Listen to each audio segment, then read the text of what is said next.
On this week's episode of Mitch and Ed's Excellent Adventure, we're making it up as we go along as we raid the Lost Ark.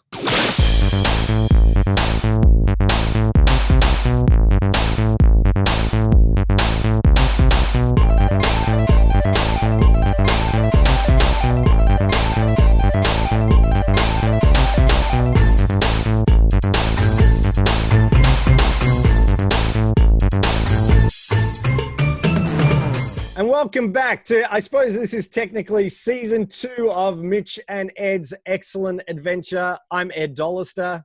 And I'm Mitch Halleck. And we've got a great show for you this week.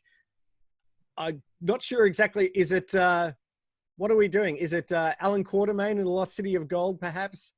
No, I thought it was that Bruce Boxleitner show, Bring 'Em Back Alive. Well, today's June 12th here in the United States. Yeah. I know where you are. It's probably April 30th in Australia. It's August 14th, which is when a particular film came out. On, well, okay, on this particular day, in 1981, a certain little movie called Raiders of the Lost Ark premiered here in the United States of America by George Lucas, Steven Spielberg, and starring Harrison Ford as Indiana Jones. That's what happened 39 years ago today. Can you believe it? 39 years. When and the rest is history. And that's it. Thanks very much for joining us. See you next year. That's right. When did you first encounter Raiders of the Lost Ark?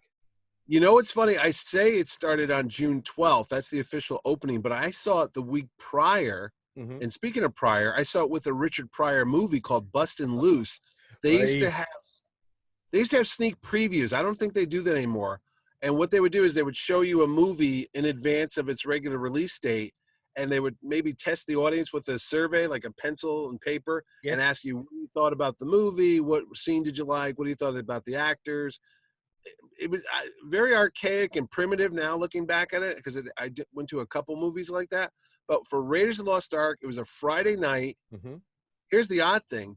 Bustin' Loose with Richard Pryor was a rated R movie, and Raiders was PG. So if you wanted to go see it, you had to bring an adult companion with you, because I was only 13 or so, going on 13. And I couldn't get into the movie. So I brought my grandmother, who was probably in her late 60s by then. And the reason why that comes into play is my grandmother, she was from Italy. She was terrified of snakes. And when the Well of the Soul scene comes on with Indiana Jones and the thousands of snakes, my old Italian grandmother got up and started screaming Bisha, which was like Italian for snakes or something, and ran out of the theater and left. And I just sat there because I wasn't going to leave, because that was the best part of the movie. I was like, what are you doing? They're going to find the Ark. I can't get out of here now. So I remember there was little windows in the door in the back of the theater. Yes. And she was only about 4'11", maybe 5 feet. So I'd look over my shoulder and I could see her standing on her tiptoes. And just about that much of her eyes would come out, and she was still watching the movie to see what happened. But that's when I first saw Raiders of the Lost Ark in the movies. Yes. Was the week before. So I'm going to say that was probably June 5th, maybe June 4th or something. It was a Friday night. So that's the first time I saw it. Now, being over in Australia, we just figured it out. They didn't open simultaneously. When did Raiders? They opened, it opened on August the 14th here. So it wasn't too big a gap to the American release. But the first time I remember anything about Raiders of the Lost Ark was on Friday nights. Someone will fact check me. But there's a show on ABC called Four Corners, which was like a news program, and they used to cover a little bit of entertainment as well. And they talked about Raiders of the Lost Ark, the new film from the creators of Jaws and Star Wars. They didn't say, I don't think they spoke about Close Encounters, or definitely didn't mention 1941 in that breath, but they showed, and this is probably just with, the rose-tinted glasses or the foggy memory, but they pretty much showed the opening sequence in the Chachapoyan Temple.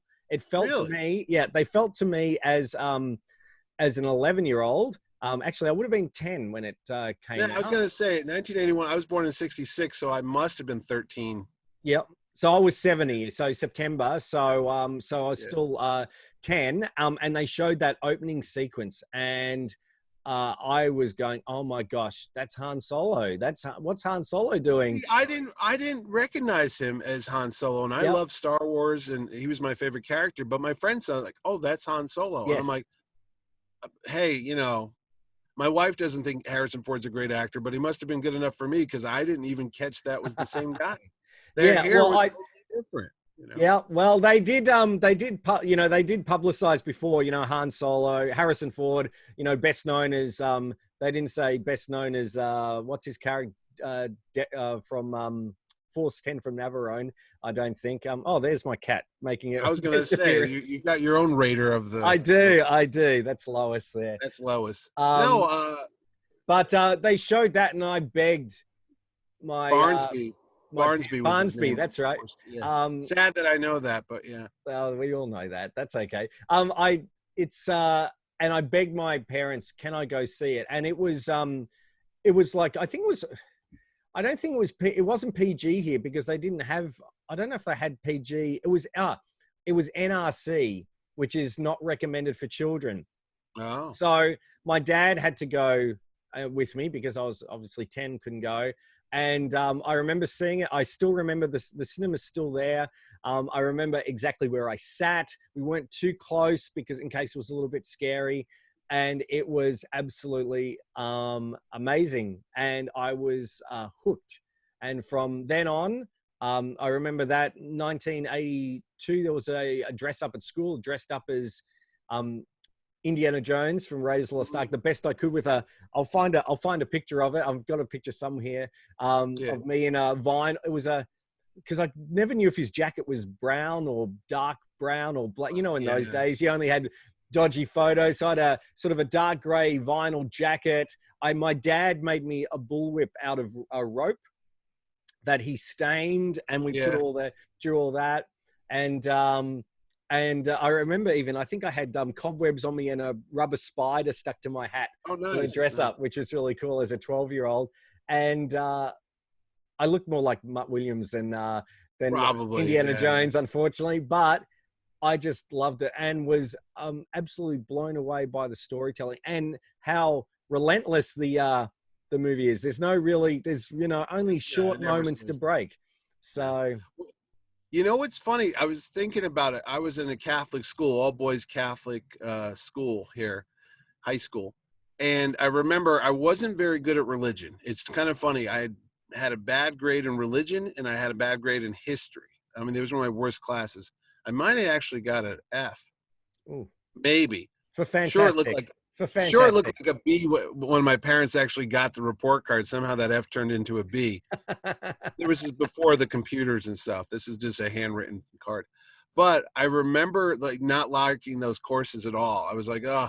And when I'm talking about religion, I'm talking Old Testament stuff where they go through the entire Bible, chapter by chapter, verse by verse, and they would write it and we'd have to memorize it. Mm-hmm. And I thought it was the most boring thing in the world. I was like, oh my God, who cares? And I remember the story of the Ark of the Covenant only because there was a part where they're taking the Ark from the temple and they're going alongside of a mountain, and somebody, the Ark bearers, the guys carrying it on their shoulders, one guy slips and falls or something. Mm-hmm. And the Ark falls, and this guy named USA, because I remember that was his name. I'm like, hey, just like the country. And he reached out and he touched the Ark so it wouldn't hit the ground. The guy's trying to do a good deed.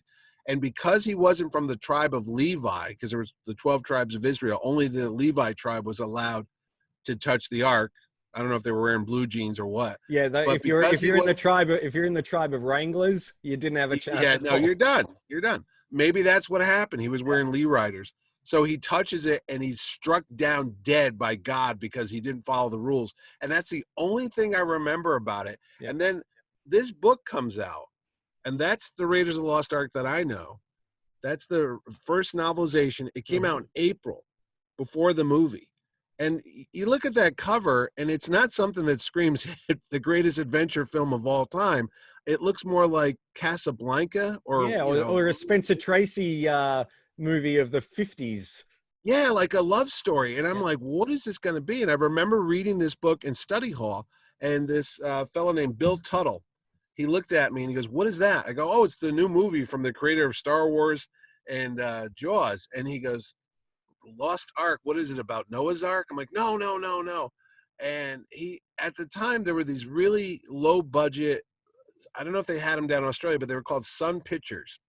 And there was no History Channel, there was no Ancient Aliens, and they would make these documentaries, and they would come out to the theaters. It would be like The Lincoln Conspiracy, The Secret of Boggy Creek, which was about Bigfoot, and they would make these movies like In Search of Noah's Ark, and it was a 90-minute documentary where they're like, is the Noah's Ark on Mount Ararat or whatever? And that's what a lot of people thought this movie was going to be. It was going to be one of those cheesy documentaries as they go look for, historical Jesus or something like that. Yep. And then the other fellow in the class, Brian Riley, he's looking at it and he goes, Lost Ark, Spielberg, Lucas, is it about like a giant whale in space that goes around and eats spaceships and stuff? Because he was trying to combine the two movie franchises. And I'm like, no, but that's a really weird concept of about a big spaceship going around eating other spaceships. Yeah. And I always think of that when you saw The Force Awakens and Han Solo's flying that big ship and he eats the Millennium Falcon. I go, look at that. That's 30 right. years before the movie came out, this guy, Brian Riley, in high school knew that visual. But well, anyway. maybe they heard about that as well, and they used that in The Spy Who Loved Me. The giant ships That's right. that would open Right. eat the submarines. Yeah, that's exactly what it looked like. Yeah, I didn't put that together till now. But anyway, Raiders came out, and there was also a comic book because there's always a comic book. Yes. And Marvel Comics put out their adaptation. They had a bunch of different ones. This is the regular floppy comic book. Yes. And then there's a magazine one that has a beautiful painted cover by Howard Chaykin. But I have to tell you, this is the worst artwork ever for a movie adaptation because they didn't have the movie. They didn't have any reference photos whatsoever. So what you got is basically Walt Simonson, who's a brilliant writer. He does tons of Thor. Is they just gave these guys the script. So they would have to go through and, lay out the movie. They never saw the finished movie. They don't know what they're talking about. So you look at scenes like when they're pulling the gun on Indy. Yep. And all that happens. It was not very exciting. Okay. And this book did not help at all by Campbell Black. That is not, have you read this? Oh, man, yours looks pristine. Mine, I read I felt like I must have read it multiple times. No, I'm one of those people that never bent the spine. I was obsessed with that. Yeah, that looks like mint condition. Like I bought it off the shelf yesterday in 1939. But the thing of it is, there's parts of this book that are really cool because I remember he's a teacher at Mitchell College, not Marshall College, and it's in Connecticut, and I'm in Connecticut, and I'm like, hey, that's my name. So I was all excited. I was like, hey, there's a link to Connecticut here because I don't know where your hometown looks like, but New Haven, Connecticut, where I grew up, never changed. It's a very old colonial town, so it's got old buildings. It looks like it did in 1940, 1960. It doesn't change at all. And I would go to the movies, and I'd wait with my grandmother. We'd catch the bus to go to the movies. And I said they could film a movie, and this is going to come in later on. They could film a movie here set in the 50s, and they wouldn't have to change any of the sets or the location because this place hasn't changed in years. It's such a boring town. It's just a bunch of old museums. Little did we know, years later, that would come into play with Indiana Jones. But I digress. So the movie opens. It's a huge hit. Okay, I mean, it is one of the biggest movies of the year at that time. It's the biggest of 1981. The reviews were tremendous. Everybody loved it. I was trying to find here. I had a Time magazine that reviewed it, and everybody gave it 4 stars, 5 stars, because what they did was recreate those schlocky, cheesy Republic serials from the 30s and the 40s, but they treated it like it was an art form instead of what it was just cheap entertainment. And I think that was just revolutionary. I think people couldn't. And Steven Spielberg said that he always thought he was making a better quality B movie, basically, with technology of the day, the high tech technology. So yeah, did you ever read The Making of Raiders Lost Ark? I have that here too by Derek Taylor. Yes, it's on my shelf there. I poured over that. Yeah, and that, and there was also the movie Souvenir magazine that came out, which had the Richard Amsel artwork that's behind you. That I think that's pretty dog-eared, my copy. You're talking about this? That's it. There it is again, and yours is in mint condition. Oh, I have 2 of them. Oh, okay. Because I tell you, well, we'll go back to the second, but this, when we talked about this before, when we did The Empire Strikes Back, when you would go to the movie theaters, they would sell souvenir programs in the lobby at the candy counter. Mm-hmm. And I've got them from Star Wars, I've got them from Superman and Close Encounters and all that. But when this came out, that cover is simply gorgeous. That Richard Amsel, and we talked about that on our movie posters episode. I mean, I couldn't get my eyes off this thing. It was so great. I would draw this again and again. And inside, like you said, there's the making of the movie and there's diagrams. And then there's a name that I knew, Jim Steranko, who's a comic book artist. And I'm a comic book fan from day one. And there's right back there, you'll see Jim Steranko artwork on the cover of the Raiders Lost Ark game. In fact, let me just pull this off my wall here. Yeah. There we go. There is. Oh, yeah. I wonder who got that for you. I know. To Ed from Indy and Steranko. Thank you. Thank you so much, Mitch. But that was years ago. In fact, that was like, I think 2010,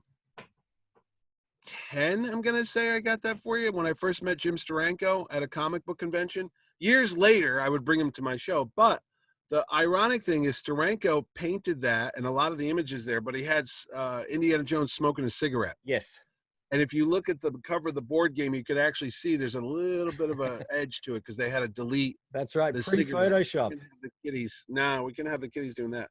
But Steranko designed the look of Indiana Jones, and he was just given a little bit of direction by George Lucas and Steven Spielberg and said it had to look like Humphrey Bogart from The Treasure of the Sierra Madre. Yes. That rough and tough look.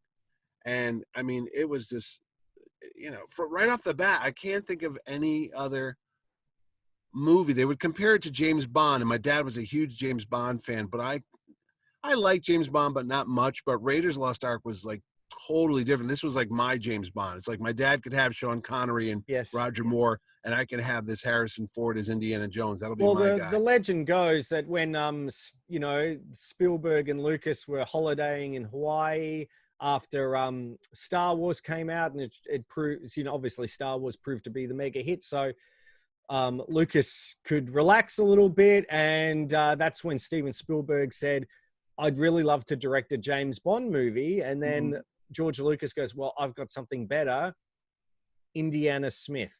And the name was taken from I think there was is it a Steve McQueen movie, Nevada Smith? It was Nevada Smith. That's a Steve McQueen movie. That had come out, and basically Spielberg didn't like the name, but took it on, and it is essentially, I mean, they're similar and different in structure.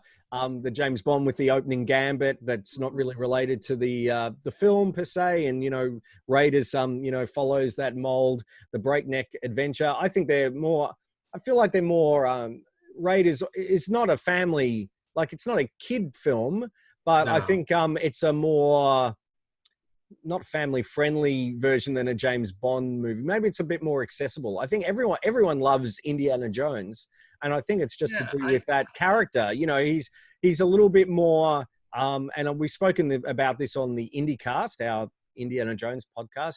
Check it out at theindycast.com. Indiana Jones is more of an everyman as opposed to James Bond, who's a little bit more, can survive anything, certainly in the earlier, versions or iterations of him, I think. Yeah. Whereas, you feel every punch that Indy gets. Oh, yeah, definitely. I remember the scene where Marion's tending to his wounds, and he's got gashes and cuts and bruises all over the place. And you're like, oh, my. James Bond never had a cut on him. He never looked like that. Indiana Jones looked like literally he was dragged behind a truck because he was. That's right. No, I'm trying to think my first reaction to the movie. I just remember seeing it, and it was a Friday night. I wanted to go tell all my friends about it, but I had to wait till Monday. So there was no way to tell, and the movie didn't open up for another week or so. Mm-hmm. So I just remember like, oh, this movie's so great. When I got to class on Monday, I told everybody about it. And suddenly, even though the semester was ending for the year, I was interested in all that religion and all that history stuff, because that's all Indiana Jones. I'm like, oh no, I got to go back because this is the stuff they talked about in the movie. Well, and it's funny. I was going to say, I turned my F's to an A. I do remember that the following semester, I was so into history and so into religion. All the grades I had just reversed themselves. And if it wasn't for Indiana Jones, I wouldn't have had good grades in It's the fun following and year. educational. It's funjucational. That's right, funjucational or edge. Anyway, I do remember doing exactly the same, and I'm sure we are not alone. I remember going to the library, getting books on. I started to buy books on archaeology. There was some Time Life series that came out that I bought on. The Time Life magazine, mysterious worlds and everything like that. Ancient secrets and stuff. Yeah. I had that. I remember going, and probably the first time I ever read, I went to the library, to the religious section, went to the Bible, looked exactly, because it explains exactly how big the dimensions the ark was, the cubits and all that. Yep. Yeah. So I was reading all that, and then I remember there was the 10 Commandments with Charlton Heston. Yep. I remember watching that and going, hang on, that's not what the Ark of the Covenant looks like, because it was different. Everything like that. I do remember with excitement. It was probably about 1981. It was a Sunday afternoon, looking through the TV guide, and there was Raiders and I'm going, what? And it was Raiders of the Seven Seas, which was a film from it must have been 1940s. And I thought, I thought it was Raiders Lost Ark on TV, but it wasn't. Well, you know what's funny? I started watching here. They would have, you know what it was? Raiders of the Lost Ark, I think, was the first time I watched Siskel and Ebert, because they had their show on public television. It was called Sneak Previews. It wasn't called At the Movies. It was called Sneak Previews. And they would review movies. And I remember so desperately trying to find out more about Raiders of the Lost Ark that I would go through the TV guide, and I looked anybody talking about it, and it says Siskel and Ebert review Raiders of the Lost Ark. And I remember watching that, and they opened with him swinging across on the vine in the Vitos with the darts and the snakes in the plane, Reggie and all that. And they go, that's Harrison Ford as globetrotting archaeologist Indiana Jones in the new spectacular film by Lucas and Spielberg. And they loved it. I just remember the two of those guys gushing over the movie, and they were like kids because they couldn't stop talking about it. And he's like, "Where are the snakes? Remember the airplane fight scene? This, that." And Roger Ebert's like, "We didn't even talk about the big boulder that comes into the big giant boulder." And literally, they were giddy. And I remember Gene Siskel, the taller one, going, "It's amazing. It's the greatest movie ever." And you started hearing that, and I remember going to this. I saw that movie 17 times that summer because that's all I did. I would just go to the movies and watch Raiders of the Lost Ark, and then Superman 2 came out, but Raiders of the Lost Ark was the big deal. And I remember going there, and my high school history teacher, Ralph Proto, was in the audience, and I'm like, oh wow! And I'm watching his reaction because I had grown up with him. I went to school with his little brother, and he was, he's not a guy that's going to like, yay, rah. The scene when Indy jumps on the horse to go after the Ark, when Belloc and everyone takes it from him. And he's like, I don't know, I'm making this up as I go. And all of a sudden the tent bursts open and you hear the John Williams score and din, din, din, din, din, din, din, din, din, and then he rides off on that Arabian horse. And I remember, do you remember the thing they do at stadiums when they call the wave? And the Mexican wave, I think they used to call it, As Indy's riding down the dirt road to go after the convoy, you see all the workers stand up as he goes by. And I'm thinking, hey, look, it's the wave. And that the audience just erupted in applause. Everybody was screaming like, go get him. And then you'd see the Nazis, and there's the Ark, and they're going along. And then you look in the distance and you see that cloud of dust coming in. Din, din, din, din, din, din, din. And I just remember you couldn't hear the dialogue or anything because people were just clapping their hands, so excited. And I looked over and I saw Mr. Proto. He was like on his feet with his hands in the air, like, yeah, screaming. And I miss that so much. When I go to movies, people are so reserved now. I think they're worried that they might get thrown out of the theater. They probably would.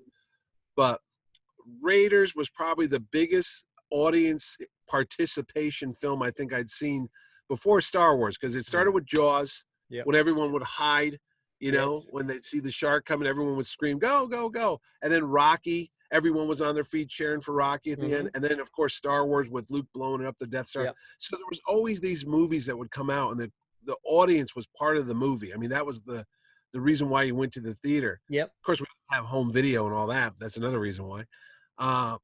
But I just remember that. And the other scene when they're on the submarine and they can't find where Indiana Jones went, and Captain Katanga is there, and the fella comes out and he says, oh, have you found Dr. Jones? He goes, no, I've looked everywhere, and I found him where? And then he points across the ocean, and the John Williams music starts up again, and you see Harrison Ford pulling himself. He looks so freaking exhausted. He does, and he's going, how do I get in here? I just remember the music's kicking in. They're cheering on the boat. Everybody in the audience where I was cheering. But I just remember the look as he's just lifting his leg over onto the deck of the thing. I'm like, that to me was like the perfect Indiana Jones, because it he is a normal guy. He's like, you gotta be kidding me. I gotta keep doing this. I already went under the truck and the horse and the snake thing, and okay. But that, of course, starts the biggest problem we've always had with this movie is, where in the hell did he go when that ship went under the water? Well, I know. I do remember it's from the comic where he actually has his bullwhip. I was going to go get the comic book. And he ties himself to the periscope. And And thankfully, they don't dive. And he, I suppose he could drag himself along like behind the truck. With his bullwhip, but it's only a short distance to the island. I would go then look up things like hypothermia to see if he could actually survive. Again, though, the making of that movie, there is a scene in that program I just showed you a couple minutes ago where they show the miniatures of the sub. And it's the same folks that worked on Star Wars, Joe Johnston and Dennis Muir and all those guys at ILM. And there is a shot of the U-boat, and there is a little figure tied to the periscope. So they did film it, and there's a scene in the documentary Making of the Raiders of the Lost Ark, which was also on public television that fall. And I remember that being huge. I had to rent that one. They filmed that sequence where he's actually tied to the periscope. And that was like the last thing they filmed, I think. But it's never made it into any of the deleted scenes in all these years. I'm hopeful, because obviously next year is the big 40th anniversary, the 40th of Raiders.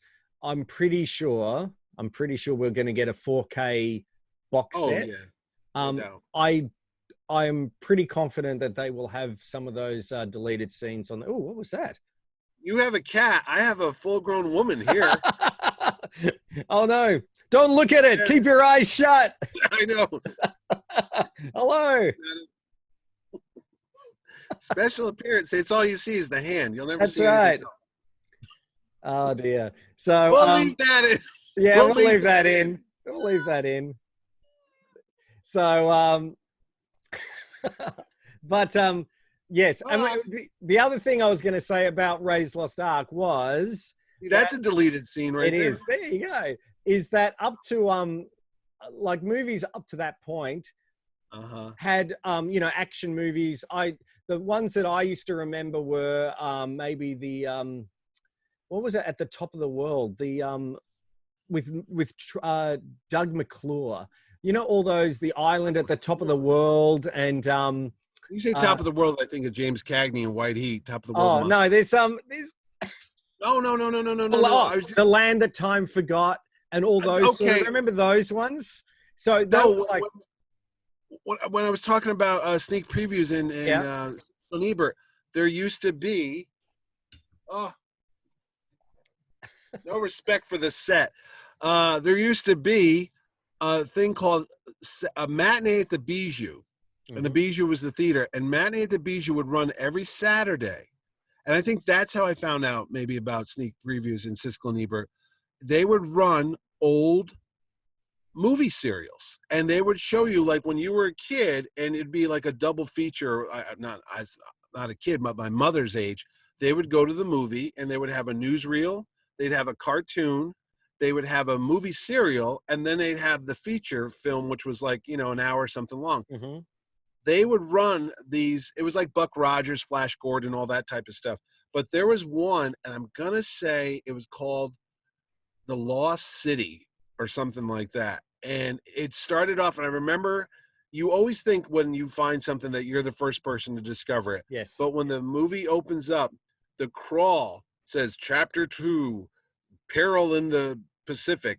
And the letters came up, and it looks just like the Star Wars letters with the, you know, how it goes off into perspective, into the distance. Mm-hmm. I remember my mind being blown, going, they stole that from Star Wars, not thinking that was from 1941. Well, and then I'm Flash watching Gordon it. did that as well with that. Well, And I never liked Flash Gordon, to be honest with you. I always was a Buck Rogers guy, even though it's still Buster Crabbe, who was the Harrison Ford of the 30s, because he was these multiple heroes. Yeah. I think he was Tarzan as well in one movie or so. But anyway, that schlocky, like the car goes off the cliff, to be continued, and then you go next week and you see he jumps off just before.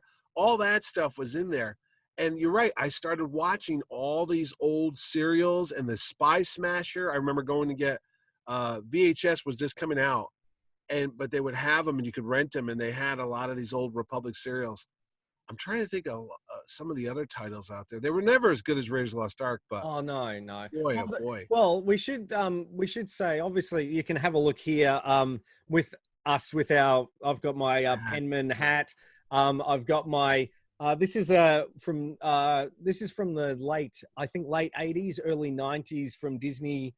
An official Indiana Jones. Oh wow! The jacket, but on my. Well, now being an indie nerd. That's from The Last Crusade, because it's got the snaps underneath the collar there. Yes, so it's. You don't want to get into that. No, You know, I can't believe we started this episode off, of all things.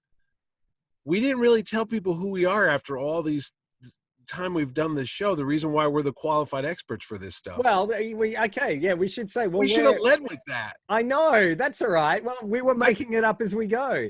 So, well, I just realized something. If somebody could say, why are you guys talking about Raiders Lost Ark? The funnier thing is why we didn't do this on the very first episode, because I would think a lot of people that are watching this know our voices. That's right.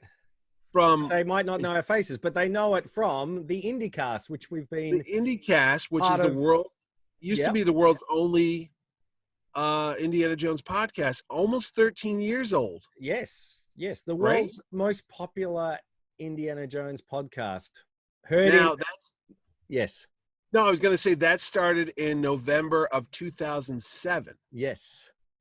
And there's a popular website called theraider.net, which has been around since 2000. And that's all things Indiana Jones in one source on the website. And there's also some other podcasts called throwmetheidol.com. We all became friends because of Indiana Jones. There was a show called The Force Cast, which was all Star Wars, and we would listen to that dutifully because we were all Star Wars fans before Raiders. That's right. I honestly, I wasn't a huge Jaws fan as a kid because it scared me so much. I liked it and I saw it, but I never really saw it more than once. I was a Star Wars guy. And even when Raiders Lost Ark came out, I was still a Star Wars guy. You know, I didn't think I'd ever love any movies besides that. And that's what the big craziness came in. We'd fall in love. But you're a huge Indiana Jones fan. Absolutely. We were listening to I was listening to the Force Cast, and with King of the Crystal Skull coming out, I thought there needs to be an Indiana Jones podcast. So did they actually ask for auditions? I think what they did is they were doing some Indiana Jones news, and I felt like I should be doing the Indiana Jones news. So I put in a pilot, and they said, this is better than we can do. So sure, you've got the gig. So got the gig, episode 1, just myself, and then I get a perfumed email from yours truly, and away we go. That's because the year prior, in June, it's so funny now I'm thinking about it. It's almost the anniversary of that too. Here in Connecticut, that place I had mentioned earlier in the show, how it never changed and never looked any different. I had just quit my job as a software marketing director, and I was in New Haven, where I'm from, and I was in a building, and my friend had a software studio, And on the first floor of that studio, there was a brand new temporary, they rented space, and they had put white paper all on the glass windows so you couldn't see inside. Mm-hmm. And it was called Genre, Genre, Genre Productions. And nobody knew what that was. And I talked to my friend. I go, what's going on downstairs? He says, oh, there's some movie company. Why don't you go try out for it? You love movies. I go, yeah, I do. He goes, don't you love like Indiana Jones and all that stuff? And I go, oh, yeah, because my office where we had worked together had that movie poster behind me. And I had always had that one I got from the Star Wars fan club back in 1980 for $7, I think it was. That's the original one there. And I said, yeah, all right. And I went downstairs and I talked to the people and I said, what do you guys do? And they go, oh, we can't talk about the movie project, but if you're interested, we're going to have an open casting call. And this at the time was around February. Mm-hmm. Nobody knew what the movie was. Steven Spielberg had been in town in November and Yale University's there, and his son Theo went to school there. So Spielberg was at a local Italian restaurant. He comes up out of the stairs. He's on Chapel Street, which is the main street in New Haven, and Yale University is across the street. And people saw Spielberg, and he was doing this with his hands, and he was looking at all the scenery around Chapel Street. And Kate Capshaw, who would be Willie Scott in Indiana Jones and Temple of Doom, she was with him as well. And I remember people asking him what he was doing, and he said, oh, nothing, just looking around. And the way he was framing that, like a movie, you're like, well, that's interesting. What is he going to do a movie here in New Haven? Because he had done a movie called The Amistad, which is about a slave ship rebellion that took place historically in New Haven, Connecticut, 1830s or so, 1860s. No, 1830. I'm sorry. So anyway, no one's putting this all together. Spielberg, movies being filmed downstairs. There's talk of a new Indiana Jones movie because there was talk of an Indiana Jones movie forever. So sure enough, they put an ad in the paper that says going to be casting the brand new Indiana Jones film that's going to film right here in New Haven, Connecticut. And then it made sense because the university, Marshall College, was supposed to be in New Haven, Connecticut. Yep. So I'm like, oh my God, I got to apply for that. So I dressed up. They had an open casting call. I went down there. I applied. My dog's name was Indiana, our big golden retriever. So I don't know if that helped me at all. Maybe it didn't help me. I talked to the casting director. His name was Billy Dowd. And we talked about it. And what they were doing is they were going to local thrift stores and they were buying 50s clothes from any place they could find, Salvation Army, Goodwill. And what they did is they filmed the sequence where he chases Mutt Williams around and the Indiana Jones and Kingdom of the Crystal Skull. What we didn't know is that it was going to be Indiana Jones. So when they finally announced it was the Indiana Jones movie, my head exploded. I went down there, saw Harrison Ford, saw George Lucas, saw Spielberg. I got in trouble because I walked onto a live set, which I didn't know I was a live set. So I was writing reports for the Raider.net about the filming of Indiana Jones. I was showing the photographs. I was showing the set pieces. Yes. And I would write these articles and I would put them on the Raider.net. I was the official reporter for the Raider.net on the making of the new Indiana Jones movie.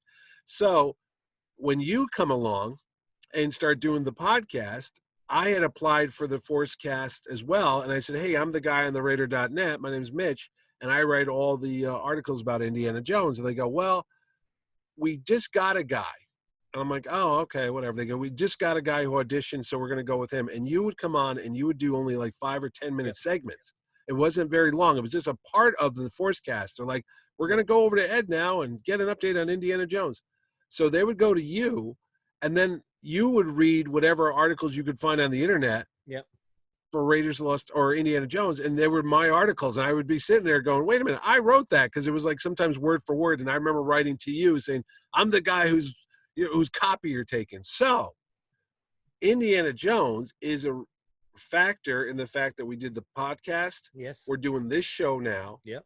So our friends that people might hear from the IndyCast, Laird Malamud, who worked at Lucasfilm on the Young Indiana Jones Chronicles, worked at Activision, Oculus, we know him. We know a guy named Joe Stuber who does the Comic Book Central Comic Book Central podcast. We know Keith. We know Indiana Mick, where we got our hats from. Yes. That we're wearing. So when you and I talk about, and I'm not forgetting Ron Longo and all the rest of there's them. Dan Z, who's now on, got his own podcast. There's so many. Yeah, Coffee with Kenobi. That's another show. Yep. So it's so funny that this Raiders of the Lost Ark 39 years ago would eventually bring all of us together on these podcasts, on these video shows, and all around the world as well. We have Keith over in Austria. We have you in Australia. I'm here in Connecticut. Joe's in Ohio. So it's a small fan base, I'd say, for a very dedicated fan base. We're not as big as Star Wars. We're not as big as, I don't know what the Mission Impossible franchise is. They have like 6 or 7 movies. We only have 4. But there's something about the character of Indiana Jones when he came out, and I don't know if it's because he was an old-fashioned hero or, one that doesn't give up, one that never stops. Exactly. There's something about that character. I think when we were, when we were talking before about, he's accessible. He is an every man. I mean, when Deborah Nadoolman, who created the costume, I'm lucky enough to have a Tony Nowak. That's a Tony Nowak jacket who did the ones for Crystal Skull, and just that iconic look and the feel, and he feels like it could be, it's not a $500 designer suit that James Bond would wear or anything like that. It looks, and all looks like it makes, you'd wear that, wouldn't you? It can protect you from being dragged behind a truck.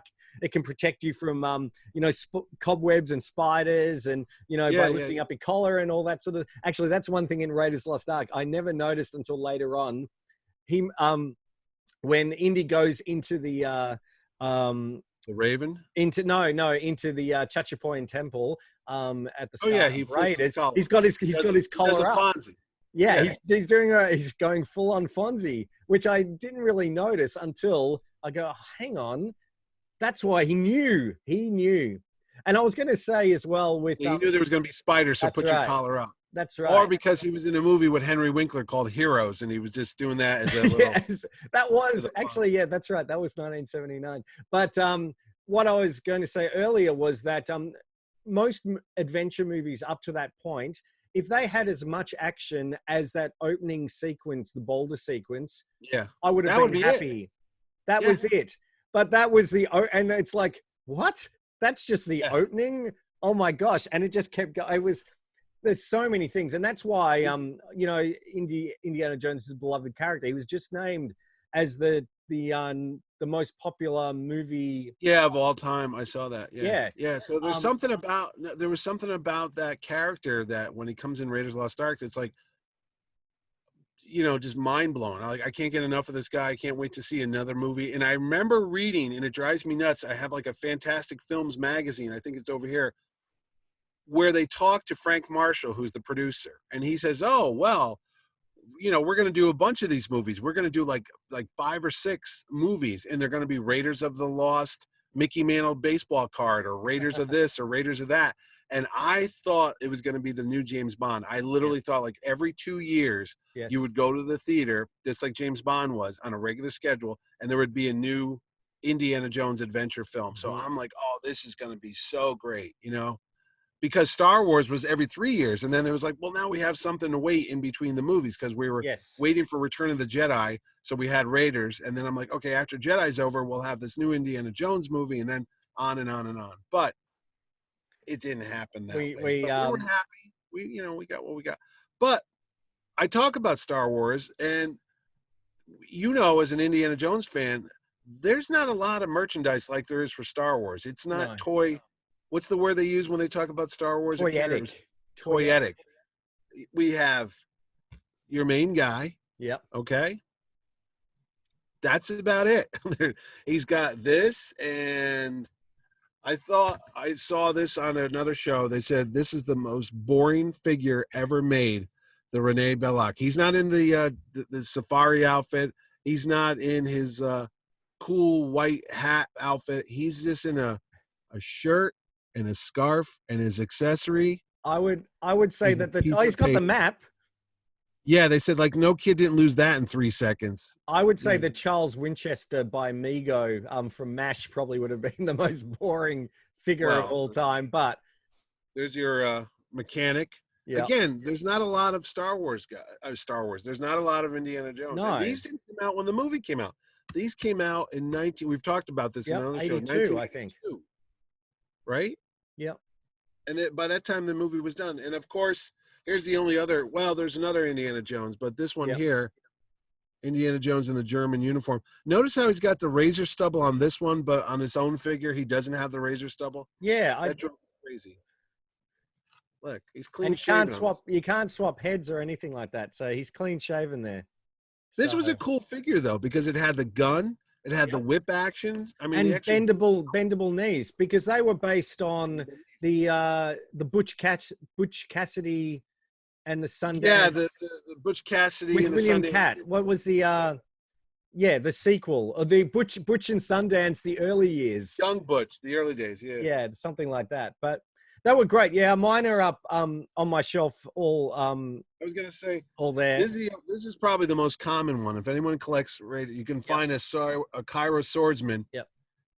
And there he is back there. But they also have the play sets. They have the Cairo scene. Do you have those and the basket? Do you the basket chase? Excuse me. Do you have the Do you have the play sets? I do have the play sets. I have the box for the map room. It's over there somewhere. And then I have a complete loose one of the Well of the Souls. Actually, no, I have a box. Mm-hmm. But for some reason, they cut see these little proof of purchases? Yes. Oh, I know what they did. They sent away for the Renee Belloc one because I have it and somebody had cut that little proof of purchase seal off the box, and I couldn't figure out why they did it. But now I know why they did it. They sent away because you could get, if I can see it here, Belloc. Right. Belloc in his ceremonial. Yeah, we went over that. Yeah, it's not. There he is right there at the end. That was very rare released on card. I think we've talked about this before, but most of it was, Yeah, there wasn't a lot of merchandise. You could get. And the hardest one to get is, of course, Marion Ravenwood. Yes, she's back there. I have her loose, and she came. I think she even came with a stand because they made her feet so tiny. In fact, hold on. Let me just. He's going for it. I'll grab his. So there is. There's. That's what mine looks like. Yeah. I'll see if I can get that. And did she come with a monkey too? She did. There's the stand. Oh, sorry. Yeah, there's the stand. There's the stand there. Yes, unfortunately, my monkey has disappeared somewhere. So there they all are in the back. Yeah, they were really good. But there wasn't a lot of merchandise. I do remember that the fan club, when this was, they did do for Temple of Doom. Was it LJ? LJN. Yes, brought out some. They brought out some figures. And a Thuggy. Yeah. Now, is that what I think it is? This is the ugliest thing ever. It's the Raiders of the Lost Ark snapped together model. And I used to have it shrink wrap, but I opened it up one day because I was so bored. I wanted to see what it looked like inside. Yeah. It's just a bunch of brown plastic. See all that? They make it look so good. Yeah. Oh, the artwork's fantastic. Yeah. Well, it does not look like that. They have the exciting scenes on the side of the box. Oh, wow. Look at that. Yeah. I had the Hoth base. And it was that like this too? Well, you got at least the snow walkers and things like that. It was pretty cool. That's it. Yeah. It's tiny. Okay. Yeah. This is like. I'm gonna have to search one of those out on eBay because I never had one of those. So here's the tray. This was the desert scene. Yes. So what you did is you built the flying wing over here. That's the Nazi airplane that he tries to attack. And then you put the soldiers everywhere. It's just, if you think some little kid is going to be able to like get a microscope and paint these images, you're crazy. I mean, I'm looking at the little figures of Marion and Indy right here. Mm-hmm. I don't even know if you could see them on the computer. They're tiny. No, they're a little bit hard to just lift it up a little bit. There we go. Can you make them out at all? Yeah, we can see. But you know what you can do? You can recreate if you set all that up, and then you can put on your Raiders trucker cap, and you can recreate that scene of Steven Spielberg, setting up the shot. I think that would look quite good. So. That's true. That's actually in the book where he's laying down there doing that. And here's the instructions too. It tells you how to build it and snap together. I'm gonna have to I was gonna build it at one point, but I'm like, you know what? I'm crazy if I try. I might have to do that. I do remember the only merchandise I had was the figures, which I've got at that stage. The Star Wars fan club was selling the hats. The one on my Nuke the Fridge Indy. They I have an Indy hat too, but it was from Temple of Doom. Yep. Stetson put it out. Oh, okay. And it has a sticker inside the crown. It's got a little Indiana Jones. And my other one, I've got a few, has got, in fact, let me just grab that one. Hang on. I've got it. I remember they sold those at Macy's department stores. They had a black one and a brown one. Yep. And I got the black one for Indiana Jones. This one is, I'll see if you can see the. Oh, I have that one with the little pin. Yeah. The pin. Hang on, there we go. Yep. It's a bit hard to focus. But I have that one. That's got the Indiana Jones. This is the one I wore when I was playing Richard Hanna in the 39 Steps. I always try, and whenever I'm in playing the 1930s, I always wear my Indy hat. So, but yeah, there wasn't a lot apart from the amazing. Well, the soundtrack, of course, the soundtrack album was pretty amazing. Was this? Ooh, what's that? This? I don't have something else. I'm gonna have to buy. Oh, you didn't? You ever saw this? No, that didn't come out in Australia. I don't think. Again, it looks like it's brand new because I keep my stuff good. This came out and it has the Minty Mitch. We'll call you Minty Mitch. It's the illustrated screenplay. It's got all the storyboards. Yep. From the movie and the shooting script. So there you go. I'm gonna go on eBay after we record. So the thing of it is, this is how I learned how to write a movie script. Yep. Because I would write movie scripts and I use this because it has all the direction, all the comments and how it's written, but it's single spaced. And I didn't know that when you get a movie script, they're double spaced. So I wrote a script called Father Vegas in 1996 using this as a guide. I wrote 120 pages single spaced without the proper margins. And then when somebody saw it, they formatted it. Basically, I wrote a 10-hour movie. I had no idea. And I think you can actually find that Father Vegas script up on the Rebel Scum forums for the IndyCast. So, and it's also available on Amazon.com. Oh, there you go. You can go type it. Look, this was the soundtrack you talked about. Yes, that's that. And I love the slip with all the pictures in it. It was pretty cool. Oh, mine doesn't have that. Really? No. That's it. Mine is covered in photos. Mine's covered in photos from the film. This is all there is. Okay, I'll dig that up and I'll put a picture up. Well, you might be confusing it with this. Now that's the one I sent you, isn't it? Yeah. Well, I've got two of these. You sent me. I thought you sent me the Japanese one. Yeah, this one I got from Glenn Nelson from High Adventure. This might be what you're talking about because it has all the pictures in it. No, I do have that one, but that's not the one I'm. Now, this is the story of Raiders Lost Ark using original dialogue from the movie, which is great because there's another one I have, which is narrated by William Conrad, who played Cannon on TV. He was a very It was big Jake actor. Jake and the Fat Man? Jake and the Fat Man. Yeah, he was the Fat Man. And it's not any of the sound from the movie. It's just a simple little cassette. And, you know, beep. When you hear the sound, turn the page. Yes. And that's the Raiders Lost Ark one I had. That I did not have until you sent that to me. So. Yep. Oh, good. Well, I'm glad I could get something for you to add to your collection. There's so many. I mean, there are, even though that, you know, it's there wasn't a lot of stuff out there. We had there's some, the Mad Magazine. Yes. Yeah. Again, and then there was Minty Fresh, Mitch. They're all like that. There's Cracked Magazine. Yes. with they're coming out of the Ark of the Covenant. And do you have Crazy magazine? I do have Crazy magazine where he has the eyes drawn. Yes. Yep, that's over there too. Good.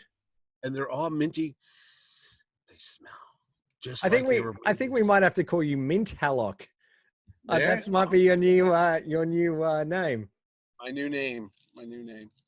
But Well, I've got I just wanted to show you a few just while we're things that are harder to find. Yeah. One, when King of the Crystal Skull came out, one thing, whatever you say about King of the Crystal Skull, I think most people will agree that the merchandise that came out was fantastic for Indiana Jones fans because it covered all the movies. You can see behind us the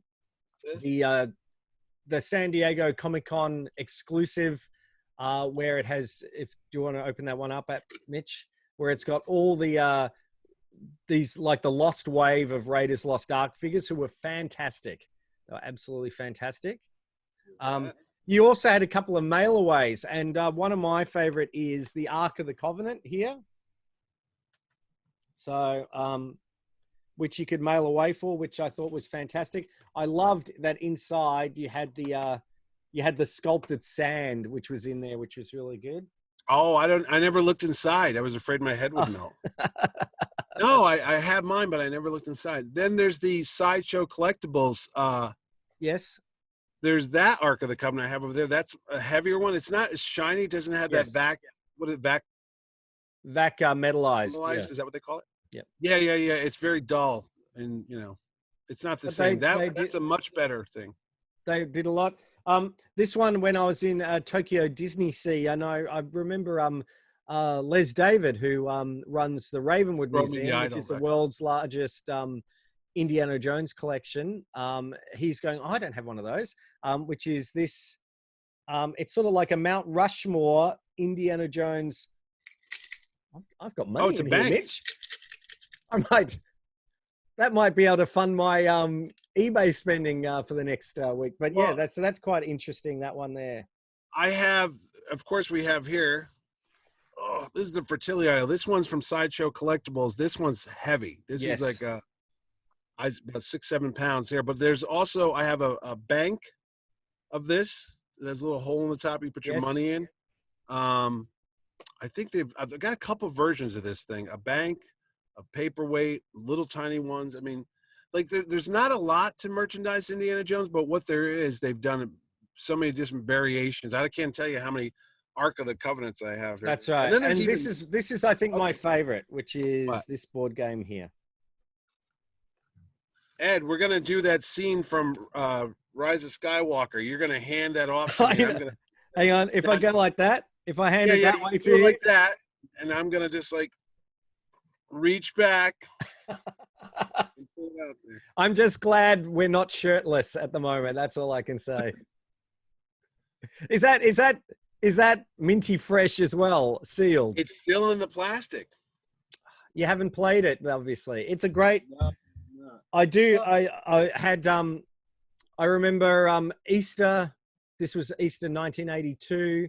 We had Easter eggs and everything like that, and then my mum came out and said, "Oh, we've got one gift for you," and she brought out this game, and then we played it all that afternoon on the good old dining table, and still fond memories of that game. It was a really good game. Some beautiful artwork too, especially. I had no idea. The artwork on the back of the board, really nice. I had no idea that was a different game than that one until you came over the house. That's right. I thought it was the same game with just a different cover artwork. Yep. And then I was showing you, and you said, it's a different game. I'm like, what? And I'd never looked on the back, and it is two separate Raiders of the Lost Ark games. Now, the funnier thing is that one's called Raiders of the Lost Ark. This one's called Indiana Jones and the Raiders of the Lost Ark. Now, there you go. And in 2008, that's when they officially changed it to Indiana Jones. And so it was, is yours called that too? Indiana Jones from Raiders of the Lost Ark, yes. Yeah. So, they retitled it. Yeah. What do you think of? I mean, I'm a Raiders Lost Ark guy. I'm still like a Star Wars guy. It's not Well, a New Hope, but anyway. But that's okay. speaking of things that Raiders Lost Ark did, when this came out, this was on VHS. This was one of the first made-to-own movies because it broke the price barrier. I Yeah, think it it was was $29.99, in maybe. Australia. It was $49.99. I mean, prior to that, movies were $100. If you wanted to own a VHS of a movie, it was crazy. That's why you would rent them, because it would cost too much money. I had rented Star Wars and maybe Empire, but this was $29, and you got to own Raiders Lost Ark. And what was even better, it had a trailer on it for Indy's next adventure, That's right. Indiana Jones and the Temple of Death, and then it was Temple of Doom. Yes. They changed In the fact, title. and as you can see here, I've got this is from a video store that my parents got me, which is from the same video. So the video of the CIC TAF video of Indiana Jones and the Temple of Doom. That's where that's from. But I do remember that preview where it didn't really have It had didn't really have nothing. much footage. It just had, I remember it had Indy saying "Trust me" from Raiders, and it had the it didn't have the signature eye on it. It was the eye was just a straight. It that's didn't right, have the like serif. it was just like that. So yeah. Yeah, it was just a simple. Which is funny too. When I saw the Indiana Jones, I'm gonna say the teaser poster for Temple of Doom. I think the first one they just have the straight eye. Yes. They don't have the I cross thing. think on maybe the book, was it one of the like the One of them, yeah. storybook or whatever of Temple of Doom? It just used a little eye as well. Yeah. And one of them had the logo made out of like rock, if I remember. Like Okay. little cracks in it too, like it was carved out of stone or something. Nice. So we did have trading cards though. Yes. Look, another Mickey Fresh. Yep. That's Ours the was Scanlon's in wrapper. Australia. And that's right, because I sent you a set of the Scanlon's Yes. Australian ones. Cards, yeah. They That's were this right. here they're called tops. Over there Yes. they're Australian. I mean they're Scanlon. They're Australian. But like you said, I'm trying to think, there's not a lot of merchandise. I look around here, I have a lot prior. I mean a previous or whatever after post. In the years since Indiana Jones and Raiders Lost Ark and Temple of Doom, they've made some stuff. They've caught up for lost time. They have. Not a lot, because I was going to say I have some Disney World stuff. Here's something. Yes. I just saw it here today. And I remember it was one of the first Indiana Jones items you could get. And it's nothing spectacular. But when they opened Indiana Jones in the Temple of the Forbidden Eye, Yes. out in California, they sold these maps. That's right. In fact, See that? is that This was at the Indiana Jones Adventures Outpost, and this is a map. No. Wrong one. That's a Pirates. That's a Pirates of the Caribbean. I think it's the same map. Yeah, they just like, oh, Tortuga, Indiana Jones. Doesn't make a difference. So there's that. Well, Disney was the only place you can get Indiana Jones stuff, because I also have a bumper sticker there from the Indiana Jones Stunt Spectacular. That was the only place you could go out and get Indiana Jones merchandise. I've got the Indiana Mickey behind me. He's over there. They had a set of action figures there too. That's somewhere over there too. They had their own Marion. Yep, I've got Indy. They also, I think, was it Gentle PVC? Giant produced them, but they also had like a 6-inch Indiana Jones, and they did a Temple of Doom he's version. over there too. Yep. That's one thing. That G.I. Joe thing they made too. That's right. And didn't he come with a sarcophagus of mummies? Yeah. It was from an old G.I. Joe set, like the Curse of the Mummy's Tomb, and they just put it in Indiana Jones. And there's two versions too. There's an African American Indiana Jones, and then there's a Caucasian one. Yeah. And they have that, which is, I'm trying to think, what else did they make? Well, really, this I got. They had lots of T-shirts. I got that when we visited Walt Disney World in 2017. Oh, here's the logo. We were talking about, they would make, there used to be a series of books called Create Your Own Adventures. Find Your Fate. And there's the box set. See, I didn't even know there was a box set. I've got them all individually. And there's well, it comes with so many of them. And it's got the old Indiana Jones logo. Yep. Some of those I think are different. The spines are different. Well, yeah, I have them all. And the funnier thing is R.L. Stine, who's the fellow that makes the Goosebumps series, Yes. he wrote these. Yeah. So, and I just met him last summer. There it is, signed by R.L. Stine. Oh, cool. But he and his brother would write these stories there. Yeah. R.L. Stine. I Now, did like those. These don't have the great covers done by Drew Struzan. Not No. to knock this artist, but Drew Struzan, who we talk about on the show, is one of our favorite movie poster artists. He did all the Indiana Jones novels. There's Yes. Indiana Jones and the Dance of the Giants and the Hollow Earth and the Sky Peril Pirate, of Delphi. There's so many different. Yeah. the Philosopher's Stone, all that jazz. Yep. So Is that Harry Potter? I get that. But yeah, there's lots of great collectibles out there. There's some. Oh no, we didn't mention the TSR games, the Dungeons and Dragons people. I have got that. I've got one module Yep. because it had like Marion was on the cover, and it was Marion Ravenwood and Indiana Jones.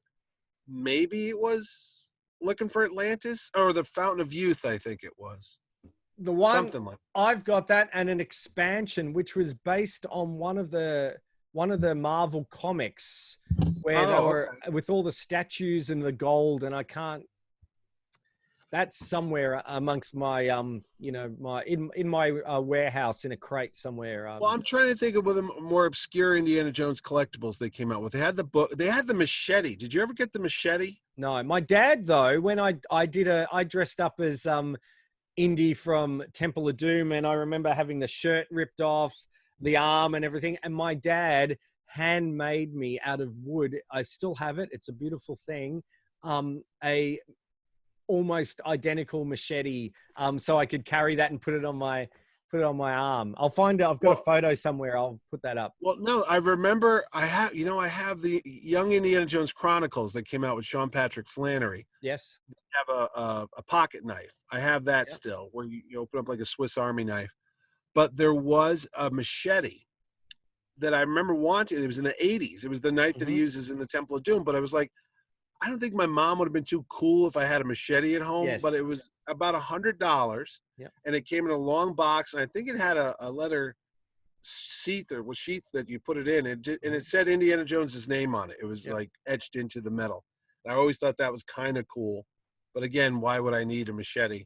Why would I need any of this stuff if we really want to get into it? Well, that's for a therapy session later on, so we won't worry about that.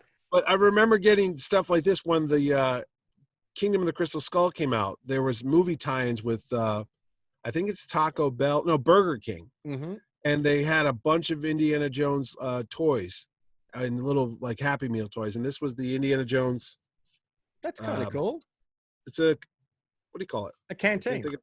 A canteen, yes. Yeah. You can take a little swig of it. But you can drink that, put some milk in that, and as you wash down your Batman cereal. Oh. Or maybe when I eat my Kingdom of the Crystal Skull cereal once we hit 100 subscribers. Have we reached 1,000 people yet? Not yet, but we're creeping up to 100. And at this point, we'd like to say, thank you so much to everyone who's been watching the show. And, again, if you enjoy the show, please subscribe. We're getting new viewers every day, which is fantastic. And people subscribing as well. So thank you. We really appreciate it. Well, and if you do enjoy the show, don't forget to tell your friends, and hopefully they'll enjoy it as well. I was going to say, before we wrap up, other things you go looking that Temple of Doom calendar was fantastic. Temple of Doom calendar, yes. Last Crusade calendar. Yes. There's not a lot. I mean, there's one of the few shows we can actually show the entire Indiana Jones collection. Right. Yep. Lots of books. There's the Ultimate Guide there. There's the Greatest Adventures of Indiana Jones. Yes, that's really good with the artifacts. J.W. Rinsler did again another wonderful behind the scenes book, which is fantastic.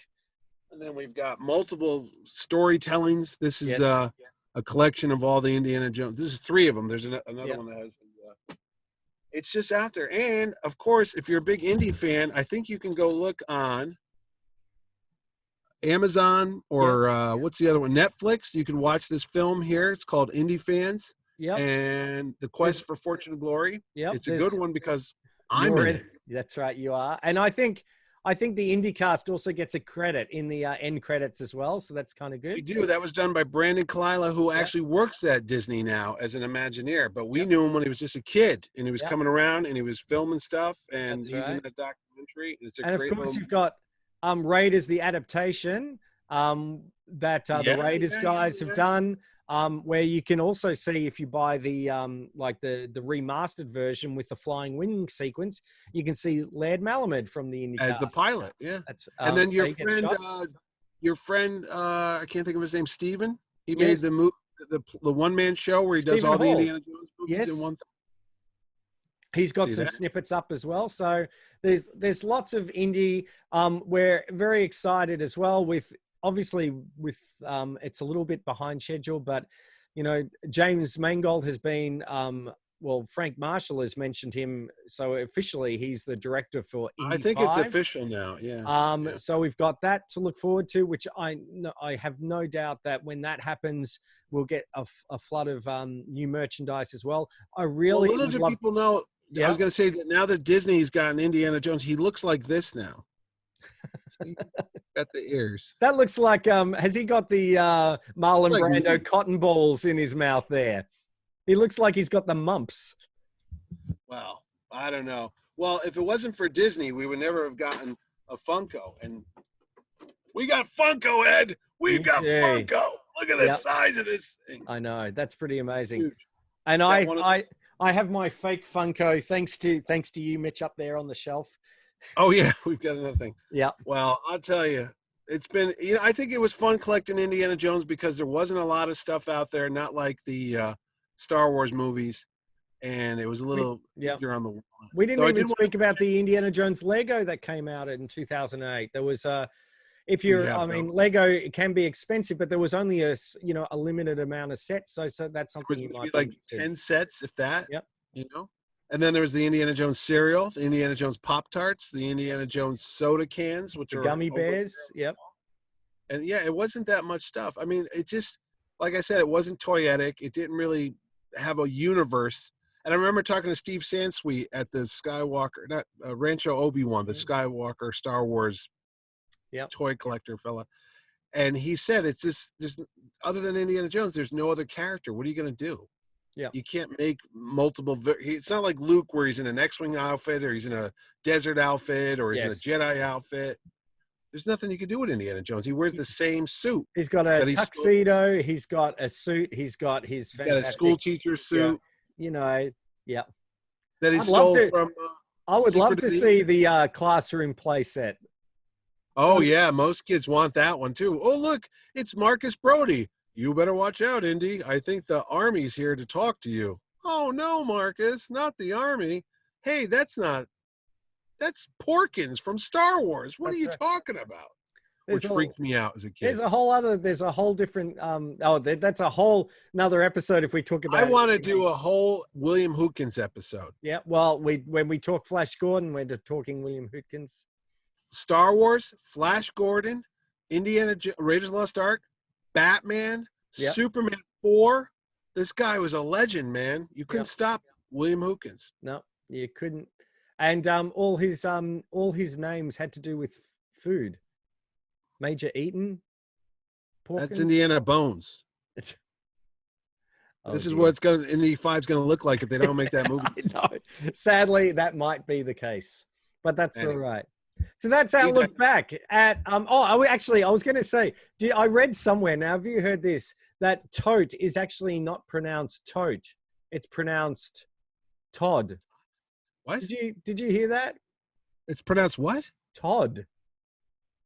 Todd? Yeah. How do you get that? I read that just in my research. I was reading over that and going, that is not correct. Because we gave away for when we did our meet and greets, we gave away Indiana Jones IndyCast tote bags with tote on the cover. So, I have mine. Yeah. Look, this guy here is not called Todd. No, I didn't think so. He's tote. We didn't even get into the fact that Danny DeVito was going to be cast as Sala. There was so many things we could have spoken about, but he's a life size right here. There you go. A life size Danny DeVito. Yeah. It could be, yeah. Or we never got into the fact that Tote Yeah. does not leave the desert in that staff car. When they pull away and Indiana Jones steals the horse, go watch the movie. He's not in the front seat. Then when they drive in the chase, he's in the front seat. Then when they get to Omar's garage and it spins around, and I pointed this out to you before, there's not a human being in that front seat. It's a stick with a hat and a coat on it, and they shoot it from behind. There's no person in there. So there you go. I don't know why. Well, I do know why. Ron Lacey was not feeling well.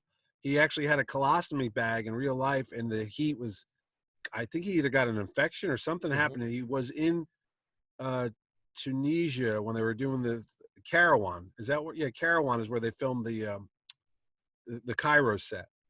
And I think he got really sick, if I recall. I remember reading something about that in the making of Raiders Lost Ark, that he wasn't there for the whole shoot.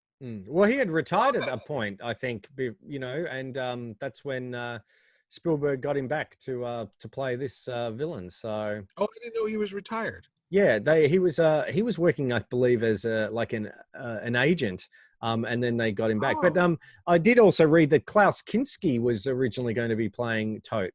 So really, that would have been interesting. Yeah, I think that was and we didn't even obviously talk about Tom Selleck. No, I was going to say Ron Lacey. The only other movie I ever saw Ron Lacey in was Buckaroo Banzai. No, Conan the Destroyer. He was the sequel to Conan the Barbarian. He was in that. And he's the president in The Adventures of Buckaroo Banzai. He has a small blink and you'll miss him scene in Indiana Jones and the Last Crusade. When they pan Hitler and all the people at the book burning, I'm told that he's off to the side. I think he's playing Himmler because he died of cancer and he wasn't well at the time. So that he's just off to the distance as Hitler's walking down the crowd and bumps into Indiana Jones and autographs the Grail Diary. If you look good over his shoulder, I think it was supposed to be Wolf Collar, Anthony Higgins. It was supposed to be all the Nazis from Raiders as characters in that scene. And Ron Lacey, you could see him really quickly. I never caught Wolf Collar, though. I'm told he's in that sequence there. Well, hopefully when, once we get 4K versions of it, we can maybe scrutinize the footage a little bit closer and we'll see. There are some interviews on YouTube. If you go scrounging around looking for behind the scenes footage, you could see Karen Allen interviews. You could see Denholm Elliott. I just spotted one of those the other day. So it's amazing for such a big epic film. There's not more archival footage, there's not more making of stuff. Well, it's probably all in the Lucasfilm vault, and hopefully, we'll get it for the 40th anniversary, which would be fantastic. It's too funny. I saw Raiders on the big screen the last time I saw it. I think it was when they re-released it. Was it for the 35th anniversary? It might have been when was that the IMAX? Yeah, the IMAX version, because where Mark Ratz did the fantastic artwork. Yeah. I guess that was, I can't remember anymore. I just noticed on that box set there, it says the 30th anniversary of Raiders Lost Ark. So here we are coming up on the 40th next year. So that box is 10 years old. You know what it does. You know where that belongs, don't you? That's right. In a DVD player. I mean, in a museum. Yeah. That's right. Museum. Well, anyway, we could talk this dead horse. Yeah, that's all right. We could talk for hours. I know Indy at the back. He's being pretty stoic. He hasn't said anything at the moment. Indy, do you want to add anything? No, he's not saying anything. Look at this. Young Mitchie draws this. Wow. I drew that in 1984. Look at that. That's fantastic. Isn't that pretty good? I was a talented guy. So I draw this, and I remember my mom took a copy of it, and she sent it off to California to Mr. Harrison Ford and said, hey, my son won a competition in school, which I did, Artist of the Year in high school. And she said he won for this drawing he did of you. I got a nice stationery that I still have upstairs. It says Harrison Ford across it, and you open it up, and there's a little note in there from this woman named Renee. I can't remember her last name right now, but she was his personal assistant. It said, "Dear Not Mitchell, thank you." Irene, not Irene from. No, it's not Irene. It says, "Dear Mitchell, I should have brought it down." It says, "Thank you very much for the artwork.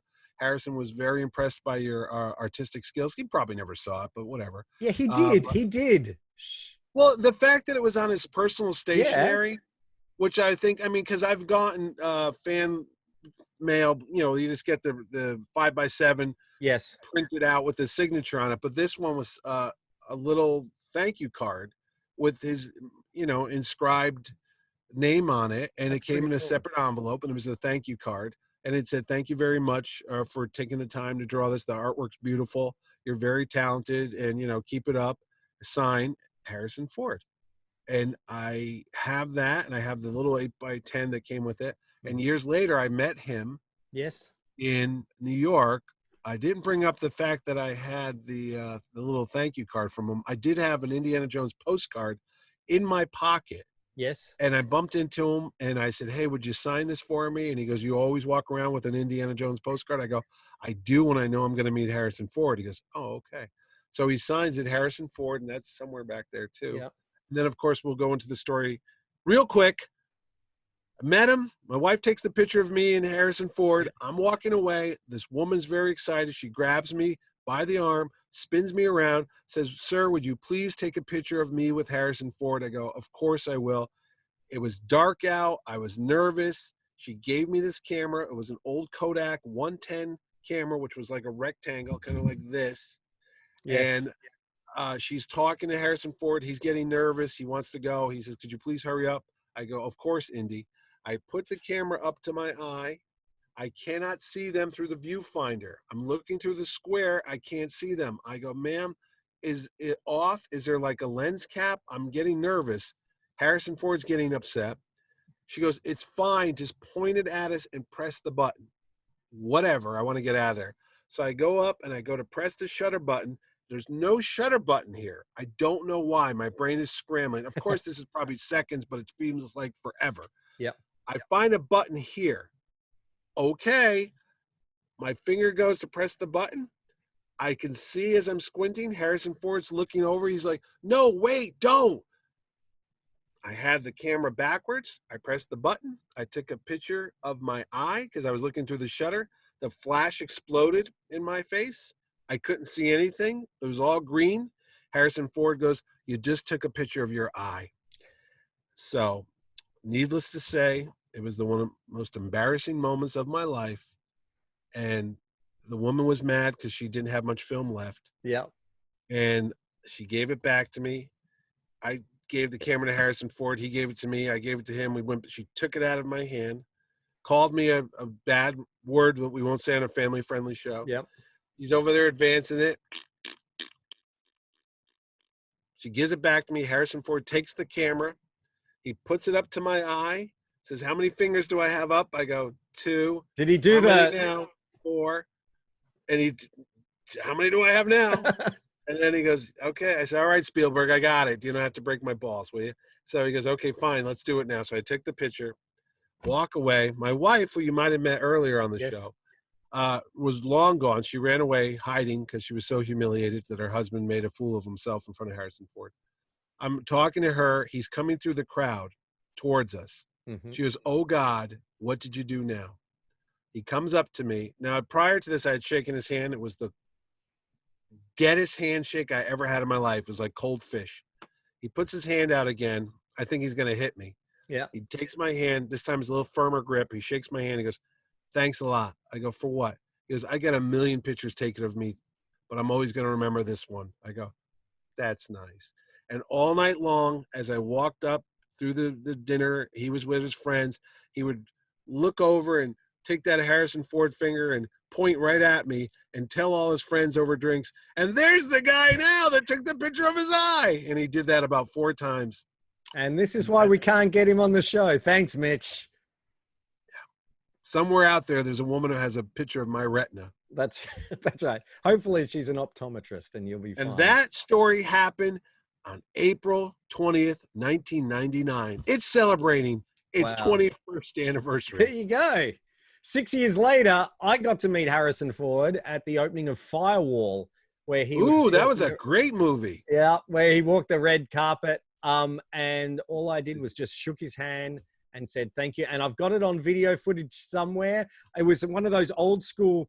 I was holding like a old school video camera, like the old school digital cameras, like down here. And I was so nervous. Shook his hand. I think I didn't speak properly the first time, and then I didn't have I had a nice good handshake, and then after that, I was like, oh my god, and for that second, we made eye contact, and it was good. It was pretty good. He said, "Do you know a guy that took a picture of his eye?" Yeah, that's right. That's right. Who knew? 3 years later, we'd be 2 years later, we'd be doing that. And I bumped into him on the set of New Haven. I turned the corner, and he was leaning against a tree drinking a cup of coffee, and Steven Spielberg was with him. And I took my camera out, and as I took pictures of him, I could see in the footage the security guys behind him pointing towards me, but I'm looking at them. And next thing you know, they were on me, and they said, "Give us your film. You just walked on a closed set, and you just took pictures." I go, "Oh." And then it was on the news. I got in trouble. It was on the local news, and Frank Marshall saw it and came out and said, "We're very sorry for what happened. Take all the pictures you want." They had, no right to tell you to delete your pictures. And I go, "You're right.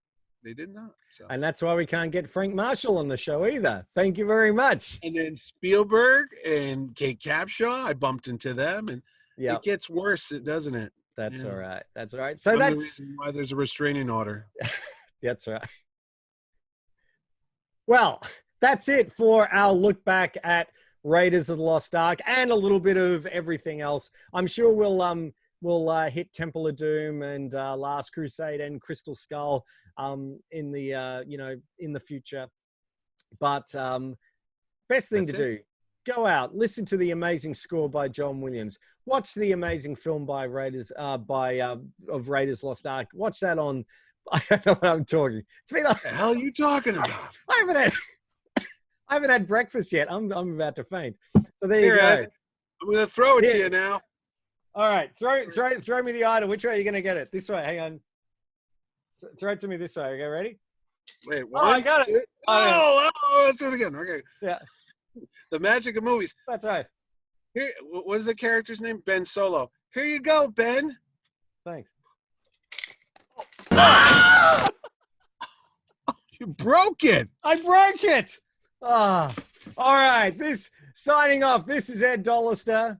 This is Mitch Halleck. And you've been watching Mitch and Ed's Excellent Adventure. Trust me.